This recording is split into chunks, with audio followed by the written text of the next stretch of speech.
Good evening, everyone. Welcome to the special edition of Business Live. I am Sandra Esinam. And tonight, the conversation is on the impact of COVID-19 and a lot of businesses. Now, COVID-19 pandemic has affected many infrastructure projects in the country, but engineers in Ghana are confident of massive infrastructure transformation if government prioritizes them over foreigners.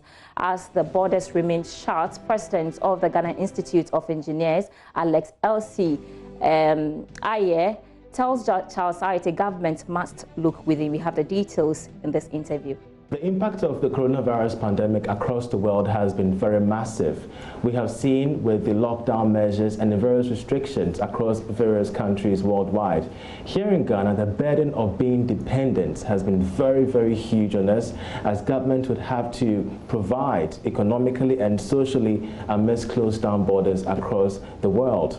To this end, various sectors of the economy have been pulling their weight to support in the fight against COVID-19. One major sector that many of us do not know of which they are doing massively well, is the sector of engineers. Today, we happen to sit with the president of the Ghana Institute of Engineering, the person of Engineer Alexander Leslie Aye, to help us understand what exactly engineering is when it comes to its role in the fight against COVID-19.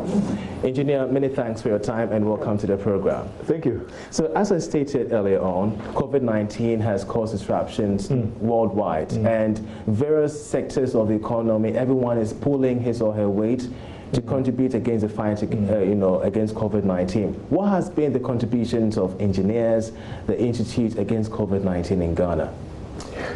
Well, if you recall, His Excellency the President, Nana Akufo-Addo, then admonished us on the day of his inauguration that we should, as Ghanaians, we should be citizens and not spectators. Exactly.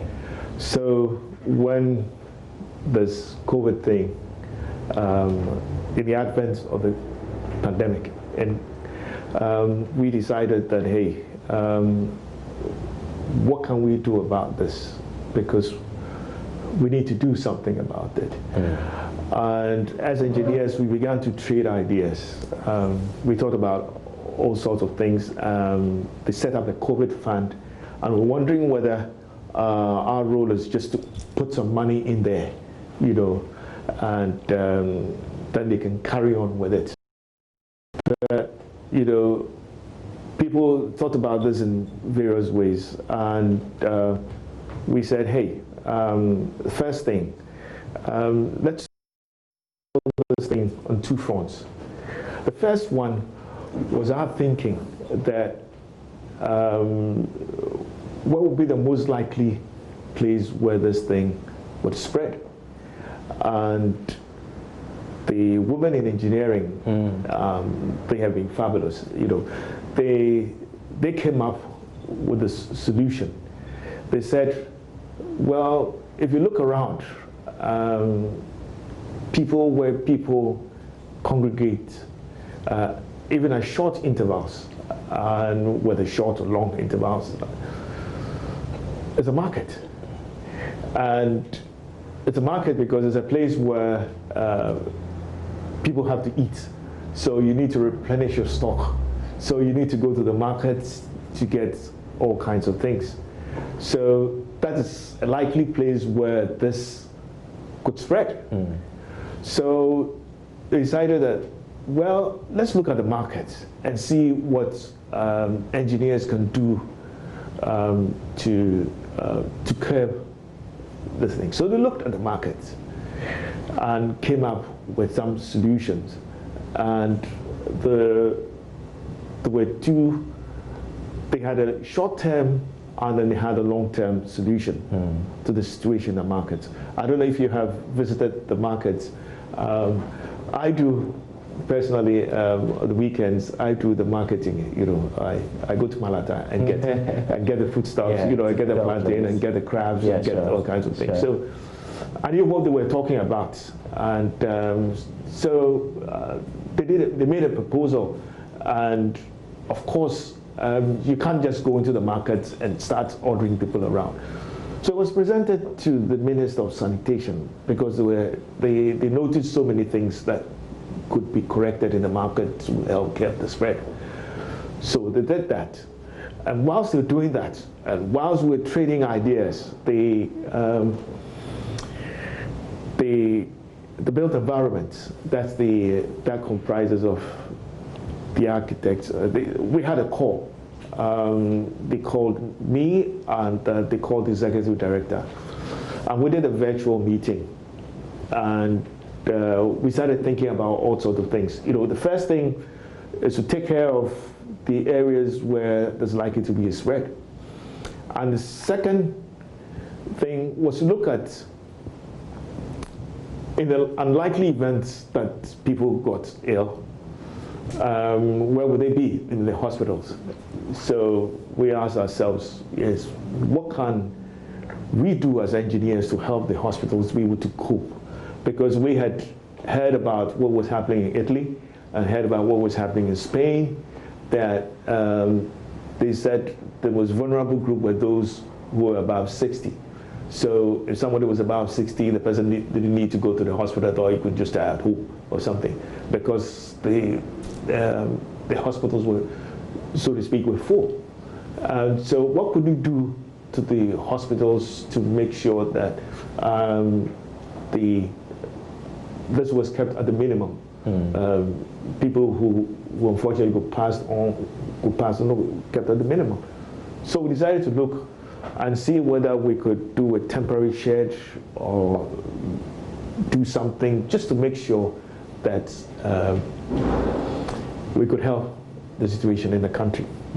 So when you place your focus on market centers, I know it's been much of a health concern. We're looking at the major market centers in Accra, Kumasi, Takoradi, and just the fact that people are overpopulated around these areas, the possibility of these centers being epicenters. From your perspective, do you think our market centers need re-engineering?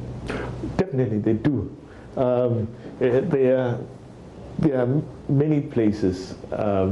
You know, we have issues with sanitation, we have issues with place of convenience, we have with the food hygiene, and then you have the infrastructure. I mean, do they lack basic engineering standards? They do. They do. You know, for most of our women, for instance, if you look at undulating surfaces, they're not very convenient for them. You have quite a number of ladies who have waist problems because, you know, if you walk in an undulating surface with all kinds of things protruding from the surface, it's not very convenient for both men and a woman. Drainage is a problem. If you should go to Malata on a rainy day, you see it could be a source of malaria. And one of the things that we're trying to avoid now is malaria and you know, place of convenience. I mean, I wouldn't want to see where they have to go to the restroom. I wouldn't like to see the restroom there because I don't think it's very, maybe very hygienic. And look at the way foodstuffs are placed on the ground, and that could be a source of contamination, etc. So these are things you look at their protection. You know, things have to be sold at certain temperatures, etc. We sort of overlook that. So, you know, this COVID thing has come, and we appropriate the situation to do something about the way our markets are. So it doesn't mean that you are looking, in the future, we're looking at some form of a re-engineering program under your watch? Exactly. Exactly. What's it going to comprise of? Well, we will not be able to do this alone. They are the planners. They are the planners. They are the architects. The architects. We have various functions, you know, in the built environment. They are the architects who look at the buildings and know where place of convenience should be, and we determine how these things can be sustained, etc., then provide the basic other infrastructural facilities. When we're looking at the world infrastructural system, in the Western countries, for instance, there is this thing they call the Marshall Plan. Do we have the same in the case of Ghana, where engineers really are the foundation of infrastructural development? Well, yes. Well, let me just cite one example. What was the Marshall Plan for? The Marshall Plan was to re-engineer the infrastructure in Europe and make sure that the economy of Europe, after the Second World War, the economy of Europe was re-engineered so that they could be where they were before. And if we look at Ghana, let me just cite one example. If you could push this thing back a little bit so it doesn't fall. It doesn't fall? Yeah, sure. If you look at Ghana and you look at our power situation, amongst the top 6 countries that have the highest electricity penetration, we're amongst the top 6 in Africa. What it means is that we have a power penetration of over 75%, which tells a lot. Now, industrialization goes with power. Now, if you have over 75% of the population who have access to power, it means the idea that the president has, His Excellency the President has, of the 1D, 1F, then becomes feasible. Because then it means that it's possible to site industries in various places in the country. And engineers have done this, providing power. And then we're working on the road system where they will have access to the farms, etc. So to a large extent, I think the engineers are, we went down and we're coming up. This goes with the drainage thing. This goes with power in that area. Because when you plan, you look, the demands of a residential area is quite different from an industrial area. But you have conditions where you have industries in the midst of residential areas, and it wasn't planned to be a mixed development. It was planned to be residential. So there's chaos. And you have problems with water, you have problems with power there. So much of a challenge there. That's it. The name built environment has recently, gained traction, and it's all because of the establishment of the Infectious Disease Center, which saw the Vice President commission it not long ago. And this is spectacular. I mean, if you take a look at the entire engineering, the planning, and everything, this is very spectacular. And even the fact that it was done in such an uncertain environment, without having to lean on the Western world, was very much, top-notch. To what extent did you people, what brought up the whole plan of coming along with this innovative idea, talking of the built environment? Yeah. Well, if you don't have a test, you don't have a testimony. And with the COVID, when it came up, I said we were trading ideas. It was the architects who initiated a meeting of the built environment that comprises of planners, quantity surveyors, the architects and engineers. We formed the built environment. So we had a virtual meeting and we began to trade ideas, and we said, hey, what can we do? And we, as I said earlier, we decided that let's look at a tent, and then we thought about what we could do to help. I said earlier that we had to be citizens. So we realized that the end user of whatever we do will be the doctors. So we contacted the medical association and said, well, this is what we want to do. So you tell us, because if you want to build a house, the architect doesn't just go and then put up a house. He has to talk to you, see what your requirements are. So we decided to have meetings with them, virtual meetings with them. And one thing led to another. And then the medical association apparently had been crying for this sort of thing for about 30 years. So over 30 years, So this was an opportunity. So they said, instead of doing this temporary thing, why don't you do a permanent thing? So they give us the requirements, And His Excellency had given a very short time for us to come up with a product. And so we, as I said earlier, when there's a test, then you have a testimony. What happened was we decided to work 24 hours, coming up with ideas, looking at the optimum means of doing that. The military came in, and then worked together, and that was a product. Yes. Interestingly, when the Vice President was delivering his speech, at the commissioner, he made a very touching, remark. The fact that you're able to mass up so much, so little, and the cost, it was very cost efficient as compared to if they could go for a regular, pricing, the amounts could have doubled. How were you able to pull this off with such limited resources, with such efficiency? Well, you had the private sector who came in. Some of the financial institutions also came in. Everybody wanted to help. So that money was available. And we looked at the most efficient ways of building.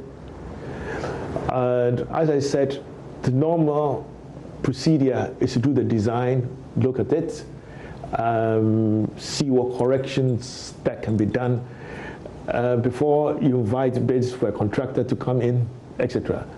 We didn't have the luxury of doing that. So we did what they call the rolling design. You build as you design. There's a lot of innovation. We seem to take we have this background thing. You don't need to come out.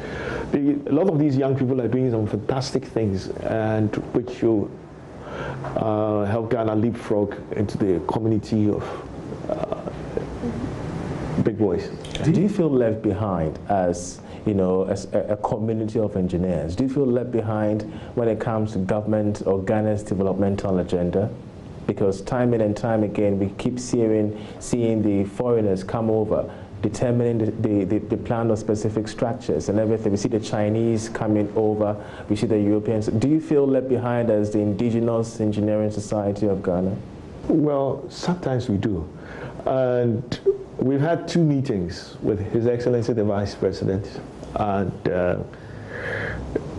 then he is concerned about that. And he did promise that, for instance, I think that the hospital is going to be built, and they're going to make use of the local consultants and contractors. He's very concerned about that. I think government wants about 70% of the work to go to the locals. Having said that, when you have monies coming from various countries, they also have to take care of their interest. That's the problem. So they'll come with their engineers. But you see, we also have to do one thing, make sure that you come with your engineers, they have to work with the locals. And fortunately, we have Parliament has passed a bill, and the Engineering Council Act, which compels anybody who comes into the country to register with the Institute of Engineering. Otherwise, your stay and your work will be illegal. So we got that done, and we have a lot of foreigners coming in here to come and register. We're trying to get into the international arena so that the Ghanaian engineer is recognized. Suppose you move from point A to another country, point B, your certificate could recognize, your professional qualification could be recognized. We're working on that. And we belong to the Federation of Engineering Organizations in Africa. And we're all working on that so that we could, because the world has become a global village. I remember that in one of the mines, the underground means of transportation was remotely controlled from outside. You have people who in Ghana, my company worked as a sub-consultant, for instance, for a firm in USA. They sublet certain things here, and we did them here, and shipped the things to the US. And that has become the norm now. So you have, and so we have to be able to position ourselves to play in that market, you know, so the Ghanaians, my company, for instance, worked in East Africa, you know, so sometimes I'm a bit cautious, you know, I protect our own, but others, you know, you also want to get a little bit of the market outside, you know, so that's it. I understand. Yeah. You know, it's been much of a difficult question that so many economists fail to answer. The contribution of the engineering society to GDP. You are the president of the Engineering Institute. If you could help us with this question of what contribution, you know, is the society, you know, having when it comes to its impact to gross domestic products? Well, let me say this: what constitutes? How do you measure the GDP of a country? It's the final value of goods and services produced in a country. I mean, you talk about production. You're talking about production of goods, manufacturing, etc. There are two things. Your goods will sell depending on how the consumer sees it. If you produce things that are worth buying, of course, then your market value goes up, and a lot of people will want to buy goods from here. So we're talking about making your production efficient. And making productivity efficient means engineering. You know, for instance, if we should go to the I wouldn't call my hometown a village, it's a town, you know, and somebody can go to the stream with a bucket, fetch water, and bring it for people to have your bath. But then if you have a pipe, there's a way of getting water from there, treating it, and then that's a more efficient way of getting things done. You have carpenters, you know, they're doing some fabulous things, but it has to be a more efficient way of producing chairs and tables. So that's where engineering comes in. And then there has to be a more efficient way of driving around, a more efficient way of, look at our airports now. There's a more efficient way of getting through the airports. That is engineering what has made it so. So there's a large contribution. Some people have put the figure at 70% of what happens in any advanced country is engineering based. And if you look at most of the countries that are growing very fast, you remember the number of engineers per capita just goes, it's very high. You know, I heard the Secretary for Housing in the United States, Dr. Ben Carson. I listened to him when he was encouraging people to go into engineering. He said, looking at the numbers in America who do engineering as compared to China, it was about 3 times. So you expect the growth to be faster in China. And I expect that this will. Trying to have a meeting, we're trying to have a meeting between the AGI and the universities. That's right. Yes, we're trying to have a meeting and then where see how our products fit into the demand in the industrial sector. Without that, Ghana is going nowhere without engineering, because otherwise you might as well live in the Stone Age. We're trying to fix a meeting with the Minister of Industries, you know, to see what we can do. There's a talk about, from I think the 1st of August, these, what they call the accident cars no longer coming into the country. So we need to be able to standardize and get things done. But what's your take on that? In terms of the ban on salvage vehicles and the establishment of this automotive industry in Ghana, what's your take on that as your personal take? My personal view is it's in the right direction, because these cars come without the airbags. But we're moving forward. You know, these cars come without the airbag. They've had an accident, probably things have gone a little bit wrong, and you bring them in. Right. It's true that they are cheap, but then there's likely to be a price, high price for it. Great. And so let's regulate the markets and make sure things are. We're trying to have a conversation here on accidents in the country. You know, the thing is vehicular accidents. Vehicular accidents in the country. The thing is, normally when there's an accident, oh, the guy was over speeding, and they go and measure, you know, and then come up with something. But we're not learning from reasons why the accident did happen. It could be as a result of the road design. It could be as a result of the vehicles, the make of the vehicles. Now, we don't know what percentage, let's say, Toyota forms in the accidents that we've had in the country, etc.